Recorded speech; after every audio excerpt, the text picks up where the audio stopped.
All right, so today we have Zeyu visiting us in person to talk about snake eye resistance PKE from LWE for Oblivious message retrieval and robust encryption. Okay, yes, thanks for the introduction, Kwon. So hello, everyone. My name is Zeyu Liu from Yale. And I'm very glad to be here today to talk about our recent work, snake eye resistant PKE from LWE for Oblivious message retrieval and robust encryption. It's a long name and a bit scary, but don't worry, I'll explain every term in this title, except for PKE, of course. But feel free to stop me at any time for any question. And this is a joint work with my wonderful collaborators, Katerina Sotiraki, Aaron Fomer, and Ming Hawa. Okay, so today's agenda, I will first talk about the motivation, then I will define the snake eye resistance of PKE. I will, of course, explain why we call this snake eye resistance in just a few slides. Then I'll prove PVW, which is a lattice-based encryption PKE scheme, which is basically just an extension of Regev05, the first LWE-based encryption scheme. I'll prove that this scheme is snake eye resistant. And then I'll introduce a new scheme called LWEmongrass. I will, of course, also explain why we call this LWEmongrass when we get to there. And then we'll prove LWEmongrass properties under standard LWE. When I say properties, I mean first, of course, the snake eye resistance and also semantic security and key privacy. If we have time, I will also talk about the application to Oblivious message retrieval and application to robust encryption. So this can be seen. So let's start with the motivation. So suppose we have this anonymous message delivery system, and this system have a bunch of recipients, and there's a sender who has some payload, want to send to some particular recipient. Of course, in a privacy preserving, which means that they should not reveal who is this recipient. So what the sender can do is that the sender will fetch a public key of the recipient it wants to send to, and then it will generate an encryption of one, which is sort of an indicator ciphertext indicating who is the recipient. And this will be attached to the payload, and then together things will be put on a bulletin board, which can be a central database or a public ledger in applications like blockchains. And of course, this payload should also be sort of end-to-end encrypted, but it's independent of the other things we are talking about. What recipient can do, because there's basically no way to know who the recipient is, what they can do is just to try to decrypt all of every ciphertext one by one. And for the second recipient, it will decrypt it to one, and then it needs to fetch the corresponding payload because they know that the payload is for them. And this should also be done, of course, in a privacy preserving way, for example, using private information retrieval. All this trial decryption and PIR part will be replaced by the Oblivious message retrieval detection service, which we'll get into when we talk about the applications. I just want to put it here as a sort of hint. Okay. Yes. Why are we doing this payload and encryption of one separately? Why aren't we just encrypting the payload with the recipient's key? So there are two reasons. So first, you can, in practice, you should sort of combine these two if the recipient's just doing trial decryption. The payload should be encrypted, for example, using a symmetric key encryption instead of public encryption because for users. Yeah. Another reason is that we can use different encryption scheme for the payload and also the indicator because for example in OMR it's better to use different schemes to provide better efficiency. Good. So for other recipients, they will decrypt this message into one, except for with a negligible probability. So they will not retrieve this message. The problem we focus on this paper is the so-called spamming. Basically, it's very easy, of course, to spam a single recipient. So the sender can always generate a bunch of garbage messages honestly using one recipient's public key. So this is sort of inevitable. But the question we ask in the paper is, can it get worse? And of course, the answer is unfortunately yes. There can exist some polynomial time adversary Eve who can observe every public information all the public information inside the system, for example, all the public keys, and to maliciously craft some ciphertext. The ciphertext again will be put on the bulletin board, and if every recipient, No, yeah. I can move to the that's you. So yes, so we have the recipient can try to decrypt everything, and then in this case, all the recipients will decrypt this message into one with high probability, which means all of them receive this message. So this is sort of what we call an amplified spamming attack or amplified denial of service attack. Why is this bad? First, it makes the attack becomes very cheap. For example, like in some applications like blockchains, if you want to spam a single recipient, it's actually quite expensive because you need to you need to pay a transaction fee for each of the transactions you put. However, if there's this kind of amplified attack, then you can just pay one transaction fee to attack a bunch of people. So it's a lot cheaper way. How does you encrypt something that encrypts to one for all the security? Yes, I will introduce the attack later, but you can do this for some of the PKE schemes.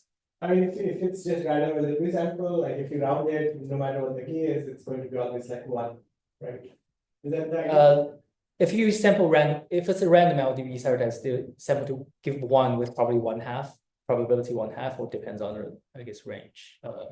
Yes, but if you have, say, L samples, then a random sample will give you 2 to the 1 raising to the power of L, which can be negligible. But so the attack we'll discuss that has a much better probability. I see. You can also imagine like a trivial ciphertext, which LWE ciphertext with A and B part both being 0, then it always decrypts to 0. And if B part is Q/2, it's always 1, something like that. That's a trivial example. Yes. So, okay, why is the spamming attack by itself bad? Because it costs recipients more resources. What do I mean by that? I mean, like, so every recipient will view this message as the message addressed to them. So they will need to fetch it in some way. For example, using private information retrieval, if all of them have a lot of messages they think that are addressed to them, they need to pay a lot of communication cost. And after downloading, you need to, of course, decode the query answer. And also, as mentioned, it's end-to-end encrypted. You need to decrypt all the payloads as well. So the computation is also costly. So the problem is with the costs. And in fact, it can even get worse in the application of OMR. It can cause overflows, which we will get into later. Okay. So the question is, how do we prevent this? And the answer is actually very easy. Is that we just try to make sure that such ciphertext generation is impossible. And this is why we define this so-called property, the snake eye resistance property. And the reason we call this snake eye resistance because if you play this dice game, you throw 2 dice, you get 2 ones. That's called a snake eye. So snake eye resistance is just to prevent from 2 recipients decrypting to 1 at the same time. Okay, so now let's try to define the snake eye resistance more properly. We have this snake eye resistance game. There's a malicious adversarially, and we have this PKE key generation procedure, which generates 2 public keys honestly. And then the ciphertext try to use these 2 public keys to generate some ciphertext. And then the ciphertext passed to the decryption oracle using 2 different secret keys will decrypt into 2 same messages M. This would generalize from 1 to any message M. So you should not decrypt into any 2 identical messages. We want the adversary to win this game with probability at most delta plus negligible, and this delta can of course be set to negligible by itself. This is not directly implied by standard notions like semantic security or key privacy. And there are some schemes that trivially just have this snake eye resistance. For example, for the PKE scheme that has the decryption being key injective means that one key maps to, like, for example, one plaintext.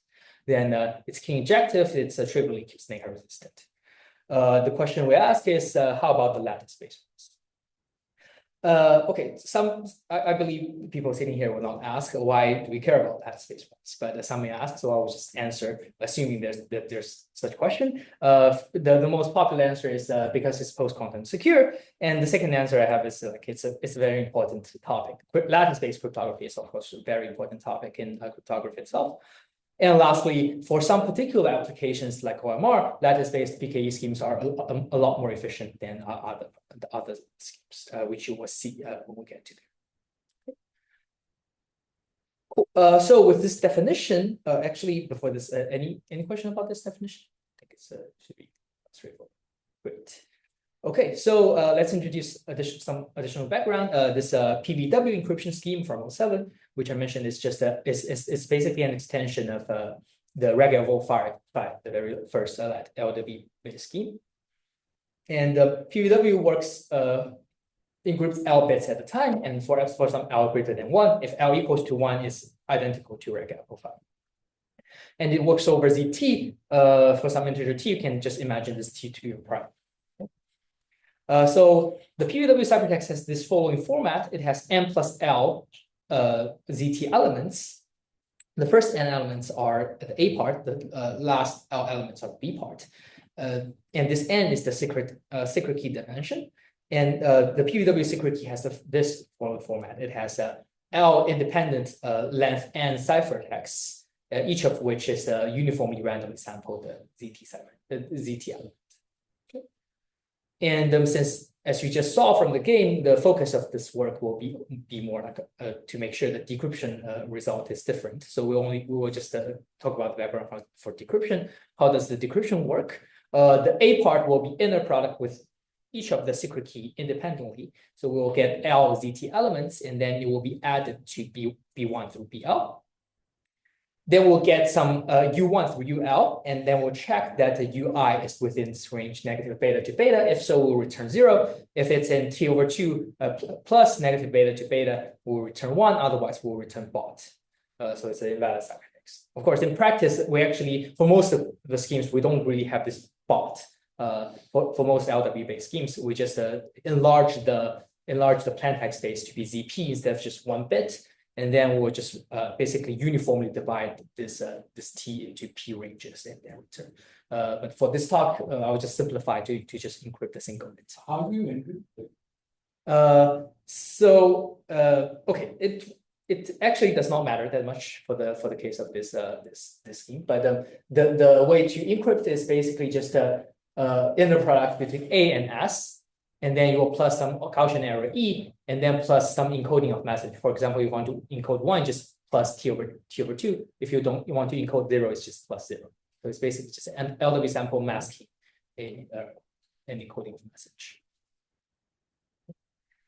Then I will, after range check, we'll get L bits. Why do you need the n copies? Why do I need n copies? Sorry, N copies. L copies. L copies. Yeah. So that's encrypting L different bits. So if you want to encrypt 1 bit, you plus 1 bit. Second. And the public key has the format of being just LWE samples. If for those who are not familiar with LWE samples, I will introduce later. I just want to mention this because it's sort of useful in a proof that we'll show later. Okay, so then I will introduce the so-called snake eye conjecture in LT22. Basically, it's just playing the game with PVW. The PVW will generate 2 public keys, and then the adversary will generate a non-trivial ciphertext, which means that the A part should not be all zeros. And then we pass 2 secret keys, and they will both decrypt to L of ones. So L bits, all of them.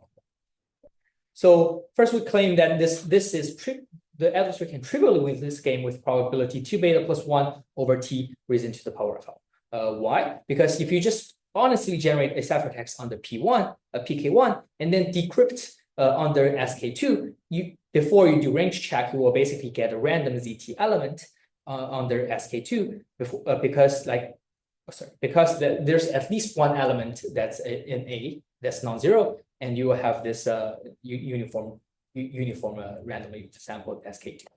Okay, and then what we do, we'll do range check, and this check is within the range of negative beta to beta. So decrypting 1 bit to 1 gives you the probability of 2 beta plus 1 over T, and there are independent bits. You will get 2 beta plus 1 over T raised to the power of. So this is a trivial probability that you can win this game. The question is, how about more? And what we claim in this work is that PVW is is snake eye resistant, with delta being 4 beta plus 1 over T raised to the power of L. You can see this does not exactly match this trivial bound, But then first, it's close enough. And second, if you set this L to be super log and lambda, then we have this delta to be negligible, which is sufficient for most applications.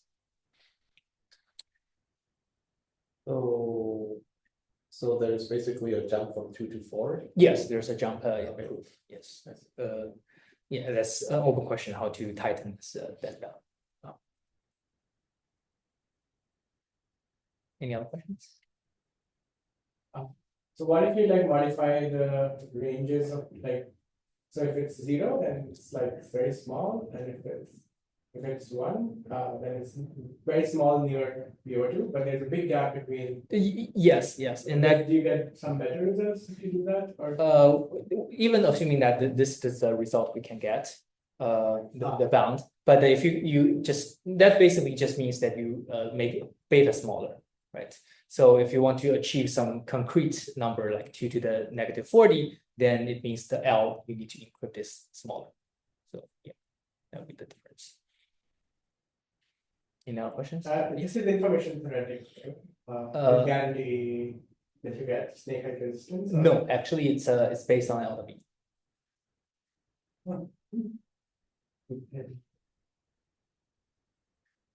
In fact, it's not possible to be information theoretical. Unless you make L to be super big. Even that, I don't think so. Let me give you an example. So if I can, I'm the like unbounded F3, I can just recover SK1 and SK2, and then I can just like find some A, like just try to find an A such that it matches to B this close enough. So I think that that basically guarantee you at least N. If L equals to N, then you can guarantee that this is solvable, or N over 2. So it may be larger than that is impossible, but at least smaller than that number it is. Yep. Let's say you had a definition where instead of 2 users, you had like some super constant number of users. In that case, is it information theoretically possible? Like all I want is like not all of them decrypt to 1. If all of them, that's probably possible, but I'm not sure how to do that. And also, it's sort of a weak guarantee. Yes, it's probably possible. For 2 users, I think there will be some ciphertext. An unbounded address you can always find. Actually, just a sec. It's okay. It's depends on the scheme. Some schemes you will see a later attack that with arbitrary number of adversaries, users, you will decrypt into 1. So everyone will decrypt into 1. Yes. So maybe for some schemes you can prove that it's information theoretically possible, but for like the ones that we use today, for example, Crystals-Kyber, that's not. I don't think that's possible. If you go beyond lattice-based, like determine where type scheme should be theoretically snake-height. Yes, that's the key injective schemes that I mentioned. For example, Algamma, like 1 key basically maps to 1 planet. Yes, that's trivially possible. Any other questions? Great. Okay, these are all great questions. So okay, now we have basically formally defined this snake height resistance, although 3 slides ago. Now what I want to do is to prove that this PVW is indeed snake height resistant. I want just to prove the claim that I made in the previous slide. So to prove this, I will introduce a LWE variant, which we call LWE with correlation, core LWE. And I'll later show how to reduce standard LWE to this core LWE. But for now, let's just assume this core LWE holds so that we can more easily prove the claim we just made. So for those who are not familiar with LWE has this following format. LWE has this A part, which is just a uniformly randomly sampled ZT matrix of size W times N. And we have this B part that's basically computed using either AS plus E, where S is some secret sampled from some distribution, and E is some small Gaussian error, or they are uniformly sampled. We want to say that these 2 distributions are indistinguishable. This is the standard LWE definition. And then let me define the so-called LWE with correlation. So we have this instead of having one LWE sample, we have two LWE samples. And of course, they are either encrypted under S1, S2, or they are uniformly sampled. We want to say these two distributions are still indistinguishable, even given out the difference between the two keys. So sort of the correlation between the two keys. So we give out S1 minus S2 to the adversary, and we still claim that B1, B2 are indistinguishable from uniform, even if they are computed using AISI plus EI. Okay. So this is the core LWE definition, and we will later show a reduction. But now, so one of them is going to be random, like B1 and S1 minus S2 is indistinguishable random, and B2 and S1 minus S2. Wait, are you saying it together? B1, B2, and S1 minus S2? B1, B2 are either, so if B1 is A1, S1 plus E1, then B2 is A2, S2 plus E2. If one is uniform, the other is uniform. I want to say these two distributions are distinguishable. So either a valid LWE samples or random samples. Okay. So what's the distribution? A1, B1, A2, B2, and then given S1 minus oh, S2. the A1, A's are different. Yeah. Yes, A's are different. Yes. So both are indistinguishable from random. Right. Given S. Right. Yeah, if A's are the same, then Then Given they are S1. still hidden, but given S1 is but there is a global correlation. yeah. Right. Yeah. Then given out these problems.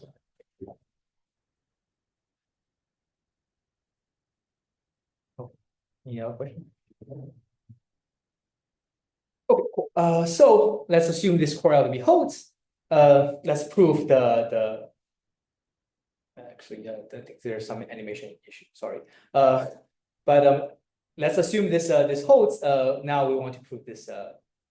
So let's assume that PVW only encrypts 1 bit. So it's equivalent to Regev05. And now let's assume there's an adversary that breaks the snake resistance of PVW, which means that it can generate a non-trivial ciphertext that decrypts to 0 at the same time. Or it doesn't need to be 0, 1, 2, whatever message is fine. I just use the 0 here because it's simple. Okay. So if now we want to use the adversary to break core LWE. So if the core LWE sample is a valid core LWE sample, then we are giving out basically the adversary a valid PVW public keys, because we call PVW public keys are just the LWE samples. Then this means that the B plus ASK is within this range of negative beta to beta, because it should decrypt to 0. But we also hold the difference between SK1 and SK2, so we can compute the inner product between A and the difference between the two secret keys, and this should be within this range of negative 2 beta to beta, and with some probability greater than delta plus non-negligible. Okay, and this is the valid case, valid LWE sample case. And if the LWE sample are just random samples instead of regular LWE samples, we get the exact same thing, except that now we are feeding the adversary just random samples. So they should have nothing to do with SK1 and SK2, which means that when we compute the inner product between A and SK here, it should land within the range of negative 2 beta to beta with probability exactly 4 beta plus 1 over T. This is because this A has at least one non-zero element, and SK1 minus SK2, they are uniformly distributed.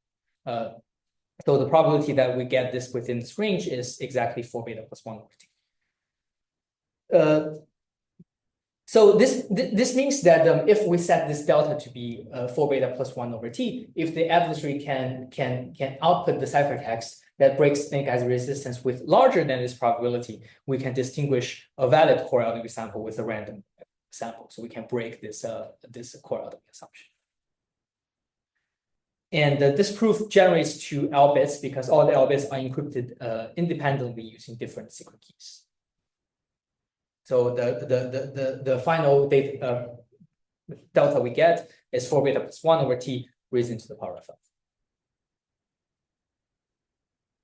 Any questions? Can you walk us slowly? Right. Sure. Yes. Actually, let me fix this this weird animation, so it's probably easier that way.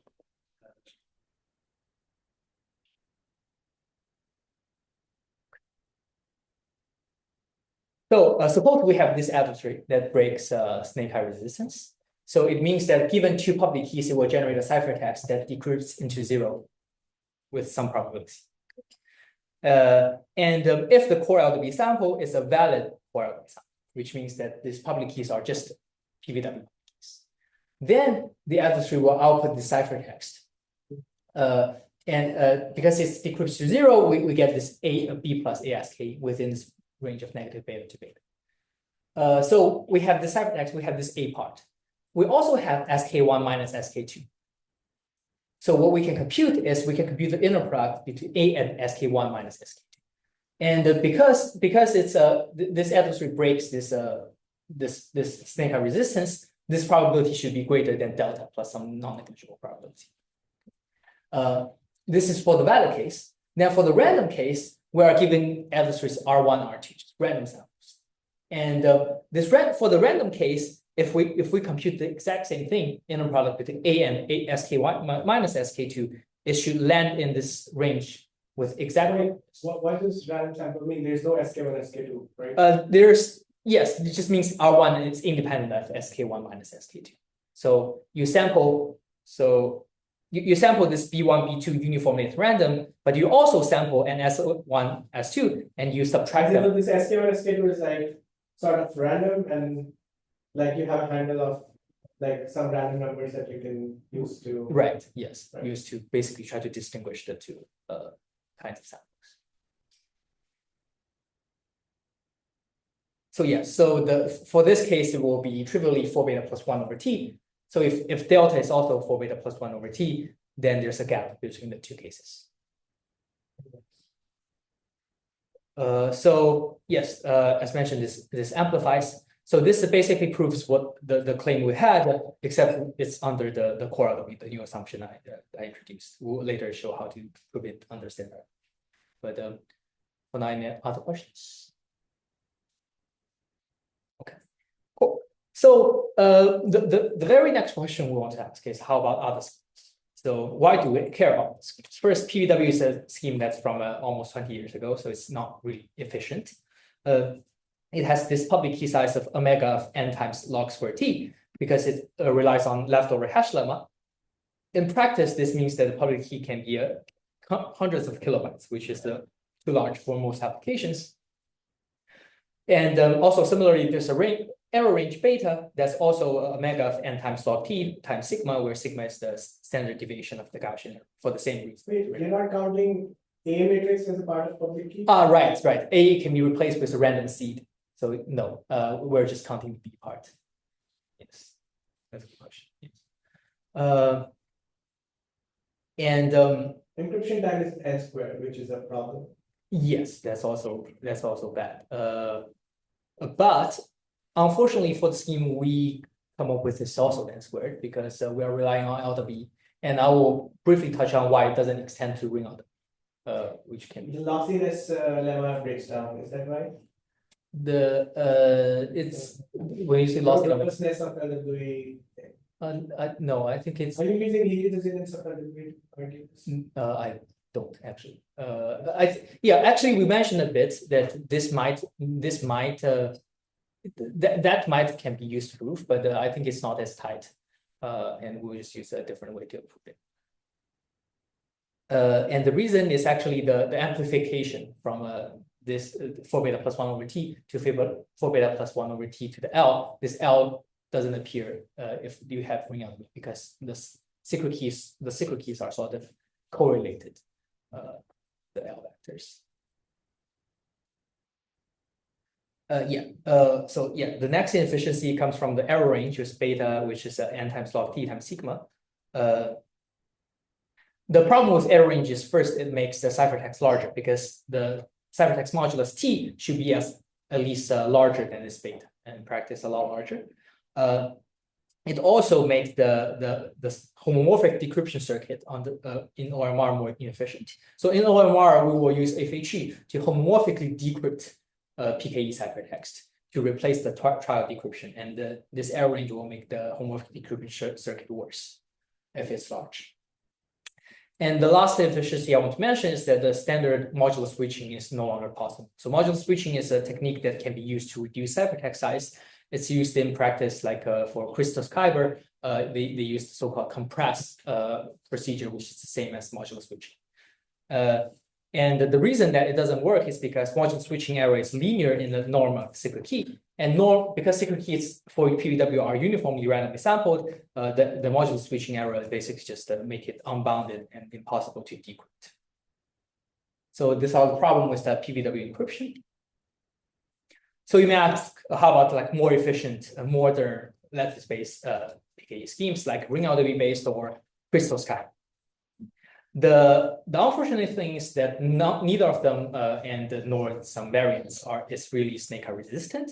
The reason is that because they are all based on the so-called short keys. So all their keys have small norms. Let's just suppose all the keys are ternary. Now let's come up with an attack that break the DOS resistance of say Crystals-Kyber. Why ternary and not binary? Just an example, binary something. You can also extend to Gaussian, so any short key distribution is fine. I use ternary because most FHE schemes use ternary, and so I'm used to that. Okay, so let's suppose that this A, we just craft this ciphertext to make the A just all ones. Okay, what does that mean? That means that if we compute A inner product with SK, it will be within the range of negative n to n because the key is ternary. So as long as this beta is at least as large as n, it means that we will always decrypt to 0 with probability 1 with any secret key.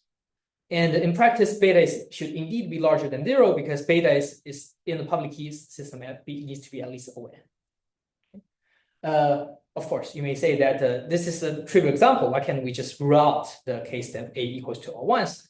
Well, the answer is that such kind of wildcard ciphertext can be easily generalized to other forms. For example, you can make A all 2, some A being 1, some A being 2, or A being like T over 2 minus 1, T over 2 plus 1, T over 2 minus 1 is like alternating. So there are so many forms that the ciphertext can be. So it's very hard to prevent like basically all of them.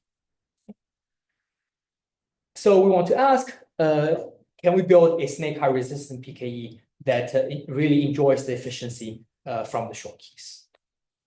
And that will be the focus of the next topic.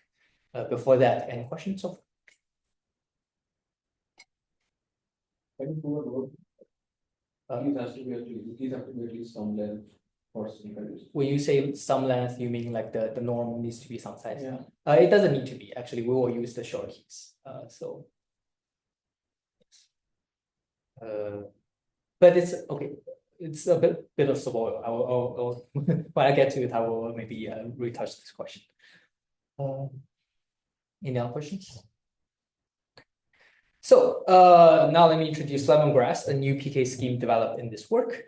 And we call this LWEmongrass is because LWEmongrass without this W is a folklore snake repellent. So we want it to be snake resistant, so we call this LWEmongrass. It's also hard to find a name that crams LWE in it. It's actually a really important skill to be able to come with anything. Yeah, actually we took a job done. Yes, I have to agree with that. So yes, now let me talk about our LWEmongrass scheme. So okay, this is an overview of LWEmongrass. I don't expect you to read any of this. I just use this slide to keep track of where we are. So we will first focus on the construction of LWEmongrass. So recall that we don't want to use uniform keys because it's too efficient. We also don't want to use pure ternary like short keys because it's not snake resistant. So our key gen process will be as follows. We will generate the matrix A uniformly randomly sampled as before. Then we'll use a hybrid of two keys. We will have a uniform key and we will also have a short key. So it's a concatenation of two keys. The uniform keys can be K and the short keys will have length K minus n minus K. And this K can actually be very small. For example, if you can just assume this K to be 1 for most applications, it should suffice. And the public key will have this LWE format, which is ASK plus E being the LWE cipher, being the LWE samples, and B, which becomes the public keys. And the encryption procedure is similar to an LWE sample generation. We will first generate some short X. It's X. Let's assume, just to be concrete, let's assume the short keys and the X part are both ternary. So what we do for encryption is that we will compute, we will view this public key as a whole. It's a large matrix. We'll compute X times public key plus E prime for some other Gaussian errors. And one other thing we need to ensure is that we want to ensure that the first K elements of A is non-zero. So this is how we define a trivial ciphertext. We don't want a trivial ciphertext. And this is of course an encryption of 0. If you want to encrypt other bits, you need to plus, for example, Q over 2 to encrypt 1, something like that. T over 2 to encrypt. Let's do some quick analysis. In this case, we will not rely on leftover hash lemma. We will instead rely on is that Right. okay? Nice, thanks. I'm wondering what this bodes, because you also have river. It's fine. I'm not sure if people can hear from the recording, but it's very loud here.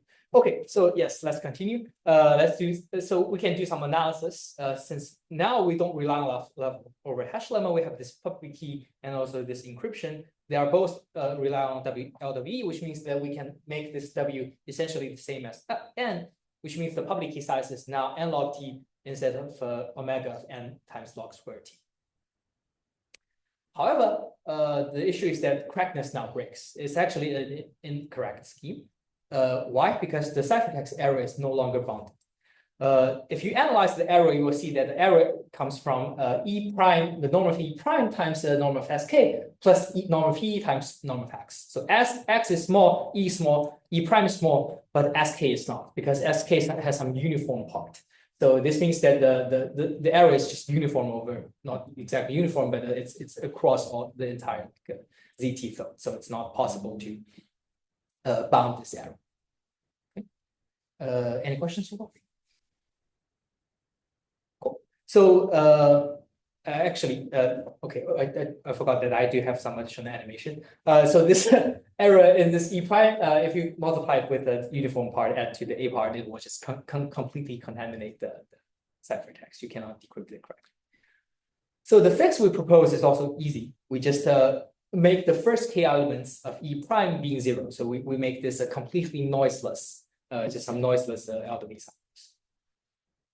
In this case, when you multiply this error with this uniform part, it doesn't contribute any error. So you can now analyze the error bound. The error bound becomes E prime times SK short plus 0 times SQ uniform plus E times X. Now every part is uniform except for every part is short except for the uniform one, but it's multiplied by 0, so it doesn't contribute any.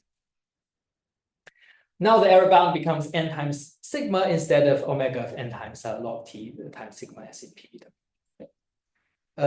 Of course, you may ask why this is secure. This will be the job of the next few slides. But this basically concludes the construction of LWEmongrass. Before I proceed, are there any questions? Actually, I should stop at this slide. Okay, so now let's try to prove the properties we want. Let's first focus on the snake-eye resistance. So snake-eye resistance proof will be almost the same as the PVW snake-eye resistance proof. Again, we have this adversary that breaks the snake-eye resistance, which means that B minus ASK1 is within this range of negative beta to beta.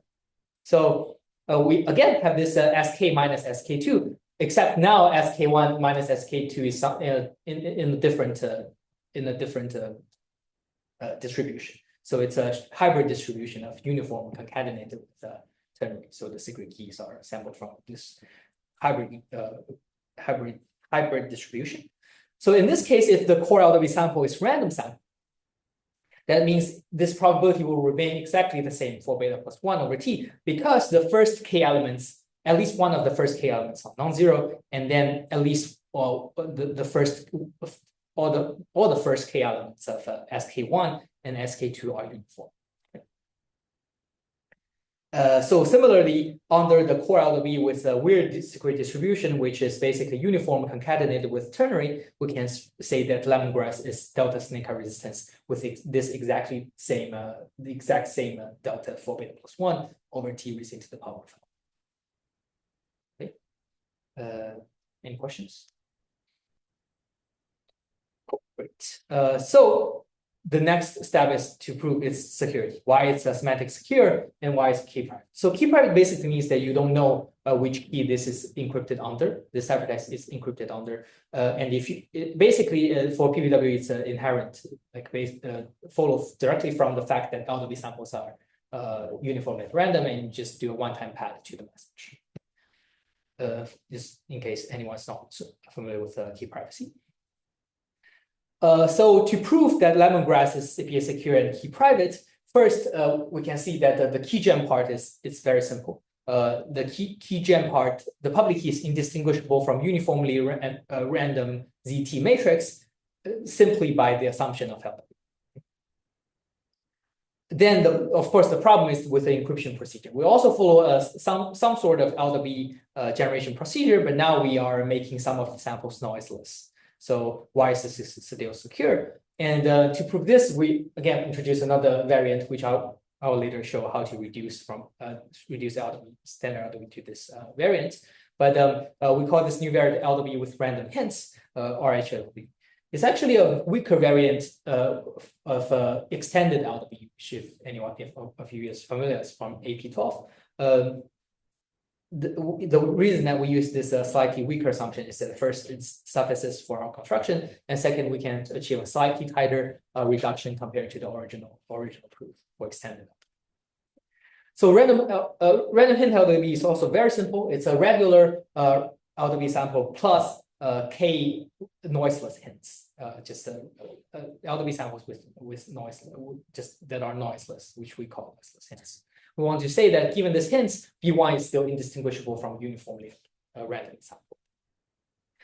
The original extended LWE in AP12 is that this A can be maliciously chosen, A2 can be maliciously chosen. For our case, A2 is uniformly randomly chosen. And under this assumption, then it's trivial to prove that our construction is secure because first public key is indistinguishable from random, which means that this encryption procedure is just exactly one random hint LWE sample. So under this assumption, our scheme is secure. Okay. Any questions?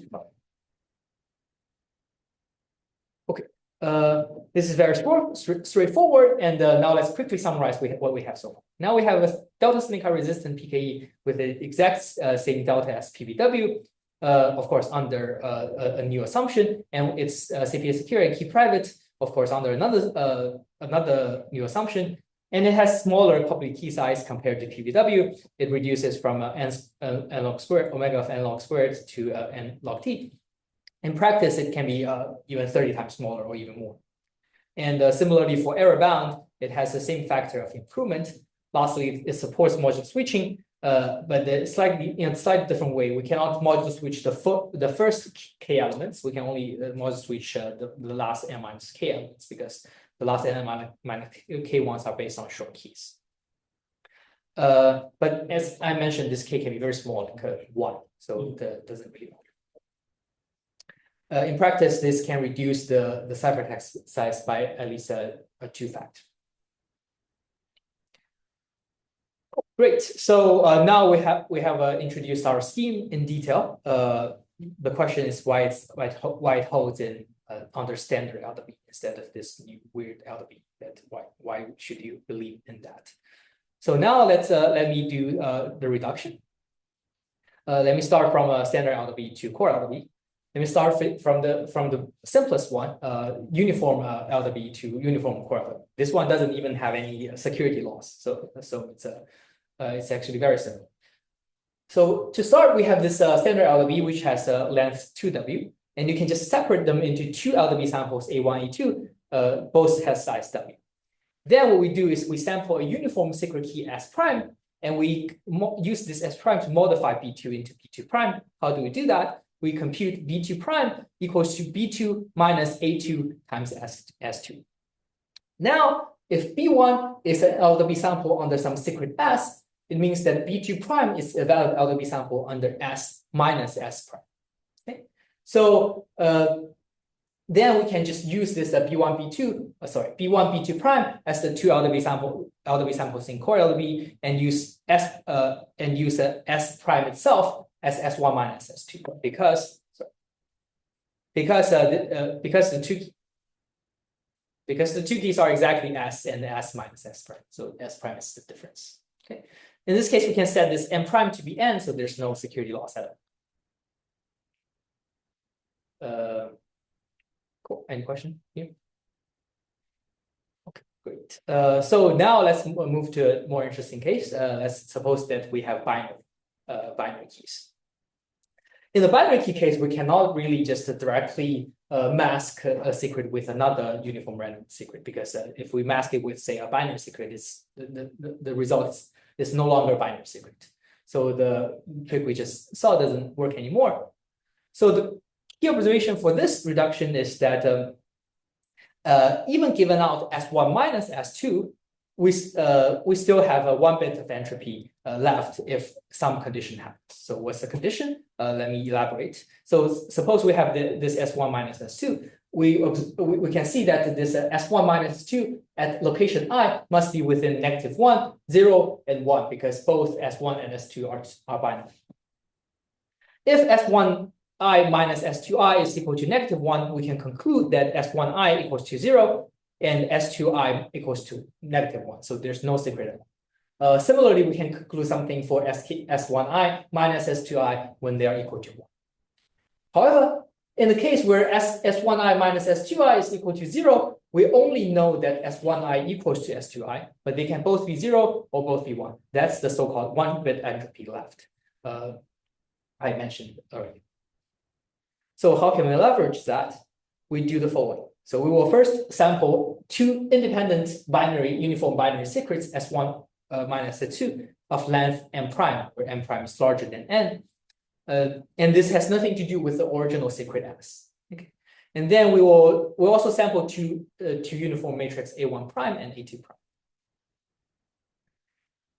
So now let's, without loss of generality, assume the first N elements of S1 and S2 are identical. So we don't care about the last N minus N prime minus N elements, but the first N elements should be identical.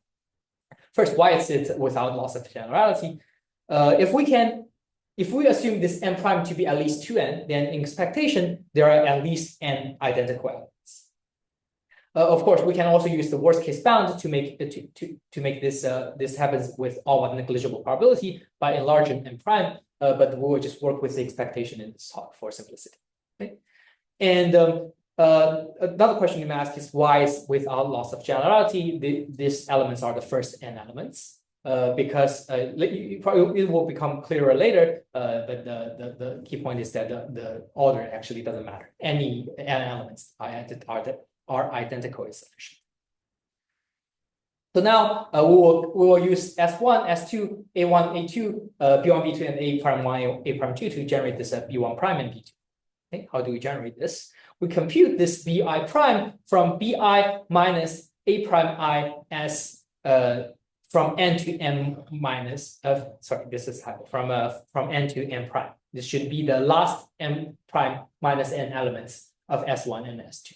Okay, so we ignore the first N elements of S1 and S2. We compute B2 Bi prime from this AI prime times the last few elements of Si.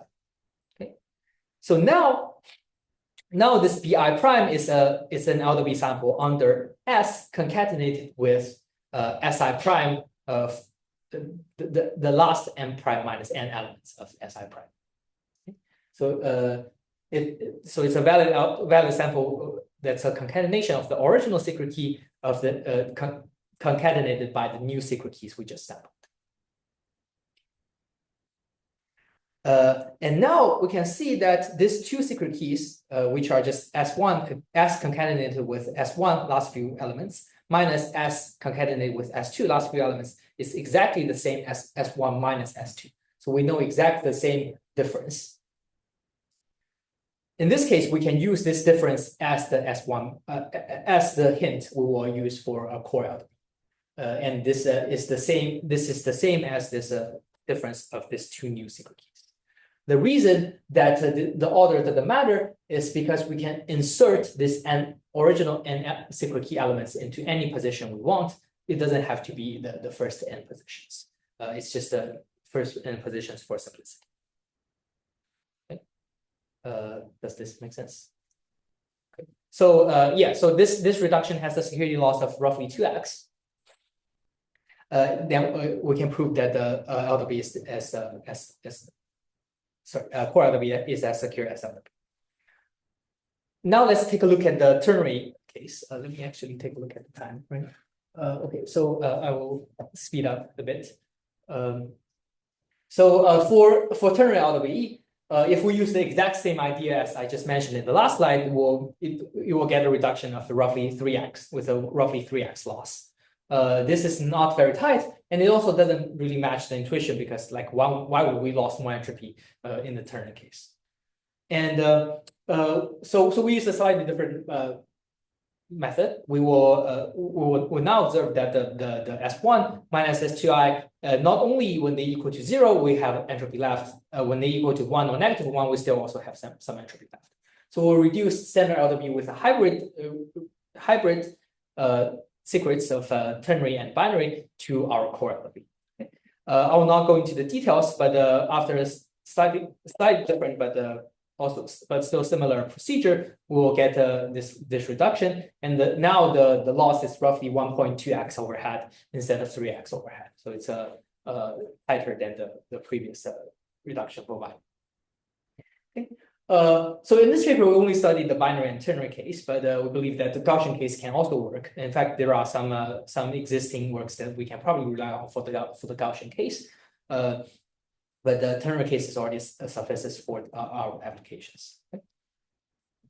So this basically proves the reduction from standard LWE to core LWE for 3 different secret distributions. And now let's take a quick look at the standard LWE to random hint LWE.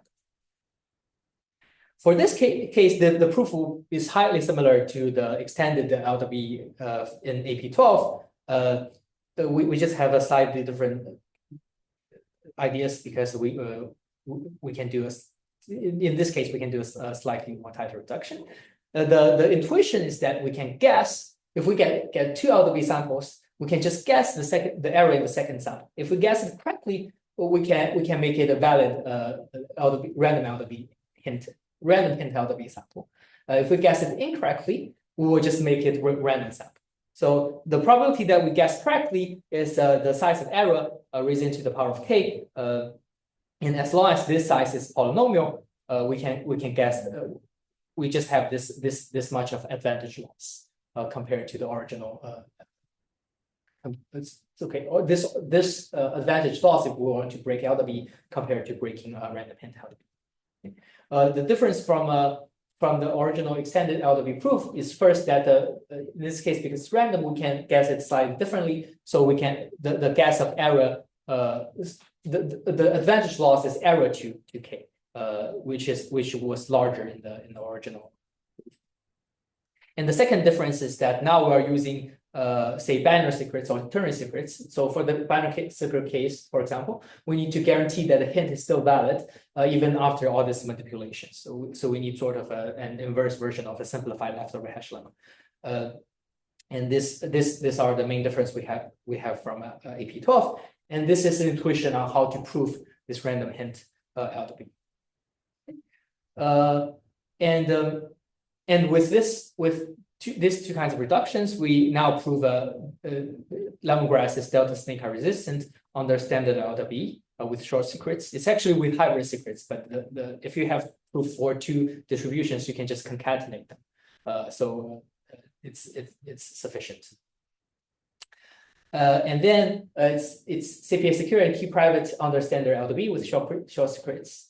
And again, we have what this same efficiency improvement that we can gain from which is mentioned in a few slides ago. Okay. Cool. That basically concludes the construction of lemongrass and proof. Any other questions? Great. So let me quickly discuss the two applications since we're a bit out of time. Yeah, it's 1 hour. Yeah. Okay. So take maybe 5 more minutes. Yes, sounds good. I will just take 5 quick minutes. So OMR, it's also in this anonymous message delivery system application, and the focus on recipient privacy. So what it does is that it will outsource this file decryption and the payload fetching service to the untested third party, which we call detector. And this detector will fetch the payloads for the recipients. I will just skip all this model. The goal is that the detector learns nothing about the recipient, not the messages, the pertinent messages, not the people's identity. And efficiency-wise, we want this digest size to be a lot smaller than this bulletin board size. Proportional, it should only be proportional to the number of pertinent messages. And this is where things break down if there are like amplified denial of service attack. Okay. Why? So let's take a look at the simplified construction. What the detector will do is that the detector will use FHE to homomorphically decrypt all the ciphertext for the recipients, and it will get a bunch of zeros or ones. And if there's a malicious ciphertext, the detector will decrypt into a bunch of ones. And interestingly, the recipient, in addition to send the key for homomorphic encryption, it also needs to send some bound K. This K is the number of messages the recipient expects to receive, because the recipient doesn't really know how many messages they receive, so they need to send this bound K. And then the digest is a valid digest if the number of ones decrypted out is smaller than this K, but if it's greater than this K, it will output overflow. This is the problem with OMR, is that if you have this attack, you have a bunch of ciphertexts that all the recipients just decrypts to 1, it means that the recipients will just get overflow. And this detection service is actually quite expensive, especially compared to if you have just a powerful computer just to do the trial decryption yourself. So if this fails, the recipient either needs to download the whole thing themselves or just redo this service. So this will be very costly. This is pretty much the motivation for OMR. And you can directly apply lemongrass into OMR, just replacing the ciphertext in OMR using the PKE scheme in OMR using lemongrass. This is the benchmark. The runtime is roughly the same as the state-of-the-art OMR scheme. There's actually a new one that's faster than this performer we showed, but it can also apply our lemongrass on with a similar loss, which is very small. And compared to the original OMR, which is proven to be DOS resistance in our paper, which uses PVW, it's about like 10 to 15 times faster.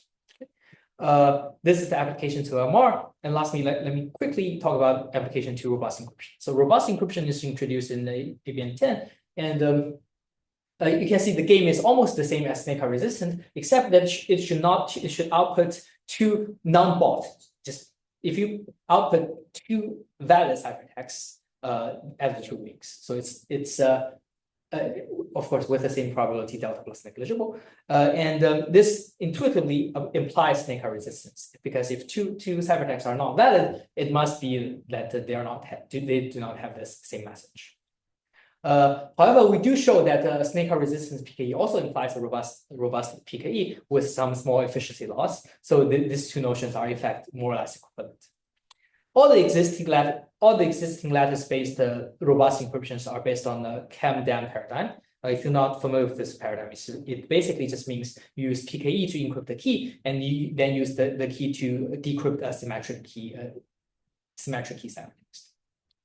So why this is bad? Okay, there are lots of issues with CAM-DAM paradigm, but the thing that one of the reasons we care the most is that it basically guarantees no efficiency, the application of OMR. And there are some other issues which we discuss in more detail in the paper. For the sake of time, I'll just skip.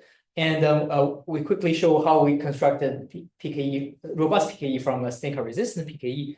we can just attach an encryption of 0 at the beginning of each ciphertext. So snake resistant PKE guarantees that you cannot decrypt into 0 for 2 secret keys, which means that if you decrypt into a non-zero element, you should support making the ciphertext invalid. So this is a very, very simple transformation. And for lemongrass, specifically for lattice-based ones, this can be done even more efficiently because you can just encrypt a bunch of messages concatenated together instead of just concatenating 2 ciphertexts. And then the overhead will be a lot smaller than just concatenating ciphertext. Any advancement in snake resistant PKE also means that we can achieve more efficient, strongly robust PKE. And there are lots of open questions we have. For example, can we achieve a tighter resistance, additional parameterization, and so on? One other thing I want to mention is that can we extend to ring LWE or merge LWE? We discussed in the paper why. It's for the reason I just mentioned, because the amplification doesn't work anymore because the secret key is now ring element. But I think it's still a very interesting question if this can be fixed. And that's pretty much it for today's talk. Thank you all very much for your attention. This is the link of our. Thank you.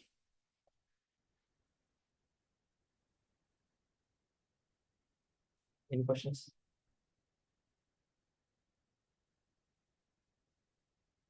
I guess no. That's we can stop. Sure.